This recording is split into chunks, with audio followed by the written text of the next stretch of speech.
বাংলাদেশে দল দুইটি, আর বাকি যেটা আছে আমরা বলি ছাগলর 3 বাচ্চা হয় না, মাঝে মাঝে আমরা কই ছাগলের 3 নম্বর বাচ্চা।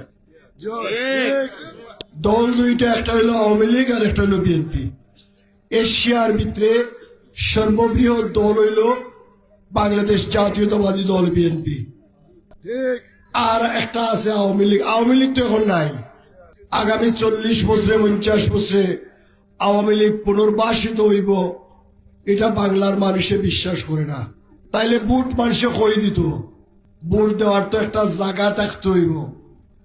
এই এলাকার অবহেলিত এলাকার উন্নয়নের লাগি আমার তো মনে হয় আমার একবার যদি আপনারা সুযোগ দেন, ইনশাআল্লাহ বিএনপি যেহেতু ক্ষমতা যাইব, আর কুলাউড়া যদি বিএনপির এমপি নির্বাচিত হয়, এই নাসের রহমানের হাত ধরে কুলাউড়ার উন্নয়ন বঞ্চিত এলাকাকে আমরা সাইফুর রহমান যেভাবে উন্নয়ন করেছিলেন সারা সিলেটের মধ্যে, আমরা কুলাউড়াও সেই রকমের উন্নয়নের বন্যা ইনশাআল্লাহ বসিয়ে